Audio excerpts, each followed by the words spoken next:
तो गाइस, आज का हमारा टॉपिक है RC circuit part second.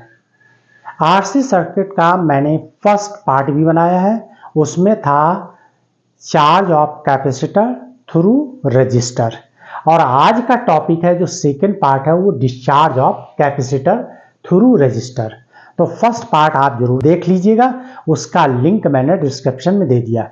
First part का थोड़ा सा रिवाइज करा दें क्योंकि उसी से ये रिलेटेड है। देखिए, ये सर्किट डायग्राम फर्स्ट में भी बना हुआ है, जो फर्स्ट पार्ट इसका बनाया यानी चार्जिंग का, उसमें यही सेम सर्किट डायग्राम है। देखिए, ये रजिस्टर है, ये कैपेसिटर है और ये बैटरी है। बैटरी का इलेक्ट्रिक मोटिव फोर्स कितना है? E है। जब कैपेसिटर में कोई चार्ज नहीं होता है उस समय बैटरी का स्विच ऑन कर देते हैं। की अगर है तो प्रेस कर देंगे, स्विच है तो ऑन कर देंगे। यहां से करंट फ्लो होगा, यानी कि बैटरी से करंट फ्लो होने लगे। किस पर जाएगा? रजिस्टर पर। तो चार्ज जो है इसके अपोजिट मूव करने लगेंगे और कैपेसिटर धीरे धीरे क्या होगा? चार्ज होने लगे। एक ऐसी कंडीशन आएगी कि कैपेसिटर चार्ज हो जाएगा, यानी मैक्सिमम चार्ज वो ऑब्टेन कर लेगा। या यूं कह लीजिए कि जब कैपेसिटर का पोटेंशियल डिफरेंस बैटरी के इलेक्ट्रिक मोटिव फोर्स के इक्वल हो जाता है, और जैसे ही इक्वल हो जाते हैं चार्ज फ्लो होना बंद हो जाता है, करंट भी स्टॉप हो जाती है। तो इस पार्ट को हम कहते थे charging of capacitor through register. अब जो है हम क्या करेंगे, इसमें बैटरी को रिमूव कर देंगे। जैसे ही हम बैटरी को रिमूव कर देंगे तो अब हम आ जाते हैं सेकंड पार्ट। आरसी सर्किट का सेकंड पार्ट क्या कहलाएगा? Discharging of capacitor through register. जैसे ही बैटरी रिमूव कर देंगे या स्विच ओपन कर देंगे, वैसे ही रजिस्टर में फिर करंट फ्लो होने लगेगी। रजिस्टर में करंट फिर फ्लो होने लगेगी और क्या होगा? कैपेसिटर डिस्चार्ज होने लगेगा। कैपेसिटर डिस्चार्ज होने लगे, क्योंकि देखिए जब करंट फ्लो होती है तो उसके अपोजिट ही चार्ज फ्लो होते हैं। तो जैसे जैसे करंट ग्रेजुअली डिक्रीज होती जाएगी वैसे वैसे कैपेसिटर भी डिक्रीज होता चला जाएगा। और एक ऐसी कंडीशन आएगी कि जब करंट जीरो हो जाएगी, जब करंट जीरो हो जाएगा तो यानी वो कंप्लीटली डिस्चार्ज हो जाएगा। क्लियर है? और इससे अगर हम कंप्लीटली की बात करें तो ये कंडीशन होगी इनफाइनाइट टाइम, वो होगी इनफाइनाइट टाइम। हेडिंग है discharging of capacitor through register, जैसा कि मैंने अभी एक्सप्लेन किया। When remove the battery of capacitor, यानी इस सर्किट में से बैटरी निकाल देंगे। क्लियर है? जैसे ही बैटरी निकाल देंगे क्या होगा?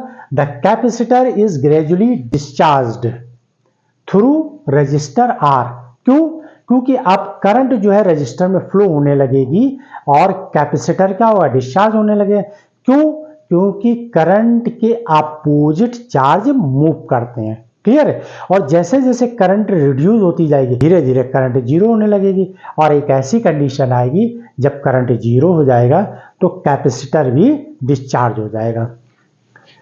Potential difference across capacitor plate, यानी इसके बीच का पोटेंशियल डिफरेंस क्या होगा कैपेसिटर का? जब फुल चार्ज होगा उस समय की बात कर रहे हैं तो VC equal to Q by C होगा, और यहां का पोटेंशियल क्या होगा? V equal to I into R q होगा। एक पॉइंट बता रहे हैं जो बहुत इंपॉर्टेंट है। जब हम चार्ज कर रहे थे तो करंट क्या थी? मैक्सिमम थी और चार्ज जीरो था, यानी कैपेसिटर का चार्ज जीरो था और इसके पास करंट, उस समय करंट इसके पास मैक्सिमम थी। जैसे जैसे वो चार्ज होता गया करंट क्या हुई? रिड्यूस हो गई, और जब वो फुल चार्ज हो गया तो यहाँ करंट जीरो हो गई थी। अब हमने क्या कहा? डिस्चार्ज के केस में जब बैटरी हटा दी, तो जब बैटरी हटा दी तो क्या हुई? करंट फिर फ्लो होने लगी। करंट क्या हुई? रजिस्टर में जाने लगी और कैपेसिटर डिस्चार्ज होने लगा। क्लियर है ना? तो ये पॉइंट जरूर याद रखिएगा। लेकिन यहां पर अब सेकंड पॉइंट में क्या है? जैसे जैसे करंट रिड्यूस हो रही वैसे चार्ज भी कम होता चला जा रहा है, रिड्यूस हो रहा है। इस पॉइंट को ध्यान रखिएगा। उसमें इसका अपोजिट है कि करंट मैक्सिमम थी, चार्ज जीरो था, जब चार्ज मैक्सिमम हो गया तो करंट जीरो हो गई थी, ठीक है ना। लेकिन इस केस में यानी जब चार्ज हाई हो गया तो करंट लो हो गई थी। अब इस केस में क्या है, इस केस में क्या है, जैसे जैसे करंट घटेगी वैसे वैसे चार्ज भी घटेगा। क्लियर है। तो potential difference across capacitor plate Vc equal to Q by C, और रजिस्टर का पोटेंशियल डिफरेंस क्या होगा, potential difference across resistance VR equal to IR। अब बैटरी तो लगा ही नहीं है तो इसमें दो ही तो केस लगे हुए। अब देखिए यहां के भी इसका पोटेंशियल है, तो किरचॉफ का सेकंड लॉ लगाएंगे तो क्या आ जाएगा, किरचॉफ का सेकंड लॉ होगा VR plus VC equal to zero, VR plus VC equal to क्या हो जाएगा, जीरो हो जाएगा। क्लियर है, क्योंकि बैटरी तो लगा ही नहीं तो जीरो हो जाएगा। यहां पर VR इक्वल टू कितना है, VR इक्वल टू है IR के, VR इक्वल टू किसके है, IR के है। VC इक्वल टू किसके है, Q बाई C के। Q क्या है, चार्ज है, C क्या है, कैपेसिटेंस है, वैल्यू आ जाएगी ये। अब देखिए C क्या है, कैपेसिटेंस, तो ये इक्वेशन आ गई।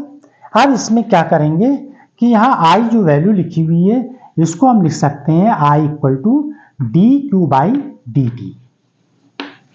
ये तो होता है फार्मूला, I इक्वल टू क्या होता है, Q बाई टी होता है, तो यहाँ पर d q by d t, ये वैल्यू यहाँ I की जगह पे पुट कर दीजिए, d q by d t R plus q by C equal to zero. Clear. अब ये वाला टर्म, सेकंड वाला टर्म क्या करेंगे, राइट हैंड साइड ले जाएंगे, D Q upon D T equal to minus Q by C, और ये जो आर लिखा हुआ है यहां पर लिख दीजिए, ऐसे आ जाएगा। क्लियर है, यहां तक समझ में आ गए, क्यू बाई आर सी। अब यहां पर डी टी इक्वल टू, देखिए इसको अरेंज करके लिख लेते हैं, यहां पर d T equal to minus R C upon q d q. अब हम इस इक्वेशन का यानी कि इसका इंटीग्रेशन ले लें, यानी दोनों तरफ इंटीग्रेशन ले लें, तो हमें रिजल्ट क्या ऑब्टेन होगा, और साथ में यहां पर एक इंटीग्रेशन कांस्टेंट के ले लेते हैं। ठीक है ना। अब इसका इंटीग्रेशन कर दीजिए तो ये आ जाएगा टी, यहां क्या आ जाएगा माइनस ये R C, 1 upon x d x का इंटीग्रेशन क्या होता है, लॉग एक्स, ये तो होता है e base log x. E यहां लिख नहीं रहे लेकिन ई बेस लॉग एक्स है, तो यहां आ जाएगा लॉग, कितना आ जाएगा, क्यू प्लस के। यहां तक समझ में आ गया। अब देखिए कंडीशन इसमें लगाते हैं, इनिशियली कंडीशन, जब टाइम इक्वल टू क्या था, जीरो, टाइम इक्वल टू क्या था, जीरो, उस समय ये क्यू की वैल्यू किसके बराबर थी, मैक्सिमम चार्ज के इक्वल, और वो मैक्सिमम चार्ज क्या था, यानी क्यू बराबर किसके था, क्यू नॉट के। ओके, अब देखिए जब डिस्चार्जिंग हो रही थी तो starting initial condition t equal to zero put कर दें, तो क्यू बराबर किसके हो जाए, क्यू नॉट। क्यू नॉट क्या है, मैक्सिमम चार्ज, क्योंकि उस समय फुल चार्ज था ना जब ने डिस्चार्जिंग शुरू करी थी। क्लियर। तो अब देखिए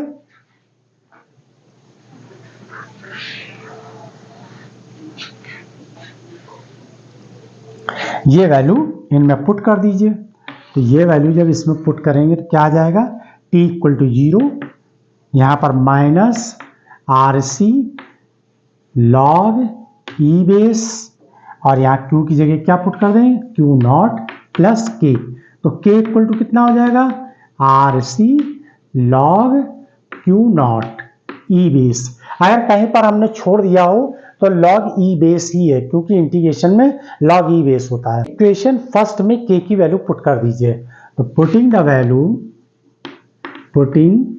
value of k in equation first, we obtain,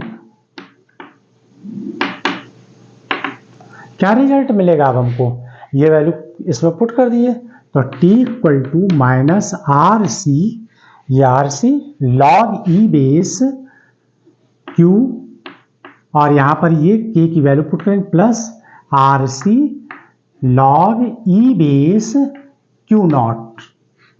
clear है? आर सी, यहां पर आर सी कॉमन ले, माइनस आर सी कॉमन ले लिया, log Q minus log Q not. अब देखिए log M minus log N equal to क्या होता है? Log M by N. मतलब ये वाला फार्मूला पढ़ा था ना हम लोगों ने 9th क्लास में, आप लोगों ने पढ़ा होगा m log N equal to क्या हो जाता है? Log M by n. ये लगा देंगे, ठीक है ना? तो यहाँ क्या आ जाएगा? Minus R C log q upon Q naught, और ये ई बेस है। क्लियर है? अगर हम लॉग हटाएंगे यहाँ पर तो पहले ऐसे लिख दिए t upon R C, minus का साइन इधर कर दीजिए, log q upon Q naught, ऐसे कर लिया। ठीक है, तो यहाँ आ जाएगा लॉग जब हटाएंगे तो ई की power minus T upon R C equal to q upon Q naught, ऐसे लिख दिया। तो क्यू इक्वल टू क्या आ जाएगा? क्यू इक्वल टू हो जाएगा क्यू नॉट ई की power minus T upon R C. Clear है? क्लियर है? तो ये जो है एक्सप्रेशन इसका निकल आया डिस्चार्जिंग का। Clear? This is equation is called discharging of capacitor through register. This equation is called discharge through resistor या रेजिस्टेंस। क्लियर है? यहां तक समझ में आ गई बात? यहां तक समझ में आ गया? अब देखिए ये आरसी क्या है? आरसी जो है डायमेंशन टाइम की है, आर और सी क्या है? डायमेंशन टाइम की है। तो आरसी को अगर हम किसके बराबर लिख दें? यानी कि लैम्डा के, और ये क्या हो जाएगा? टाइम कांस्टेंट हो जाएगा, टाइम कांस्टेंट। क्लियर? तो अब इक्वेशन क्या आ जाएगी? Q equal to Q not ई की power minus T by lambda, और लैम्डा इक्वल टू हम टी के पुट कर दें, लैम्डा इक्वल टू टी के पुट कर दिए तो Q equal to Q not upon Q not ई की पावर माइनस वन, क्योंकि यहाँ टी बाई टी पुट करेंगे ना, टी बाई टी पुट करेंगे तो वन आ जाएगा, तो यानी माइनस वन आ जाएगा यहाँ पर, और ये क्या हो जाएगा? निगेटिव वैल्यू, तो Q upon E, Q not upon E हो जाएगा। और ई की वैल्यू क्या होती है? 2.7। 2.7 जब हम इसमें डिवाइड कर देंगे 2.7 का, क्यू नॉट अपॉन 2.7 से अगर हम डिवाइड कर देंगे तो ये वैल्यू आ जाएगी यहाँ पर।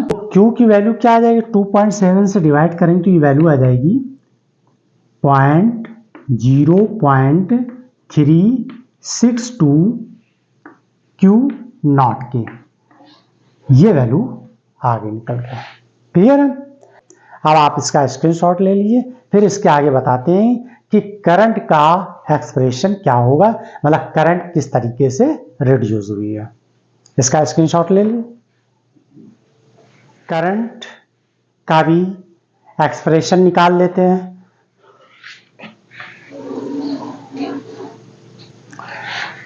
देखिए I इक्वल टू क्या होता है?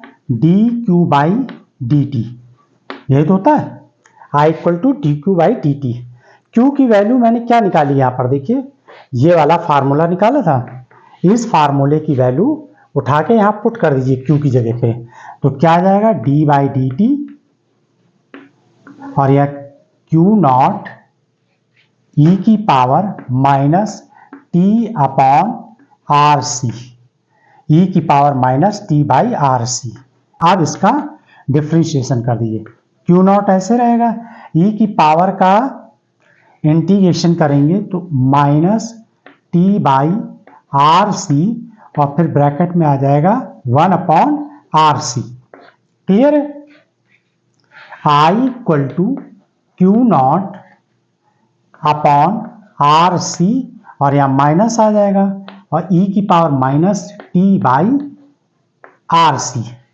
तो अब I equal to minus I not ई की power minus T by R C. Clear है ना। यहां देखिए मैंने बताया Q not upon R C. R C क्या है, टाइम की यूनिट है।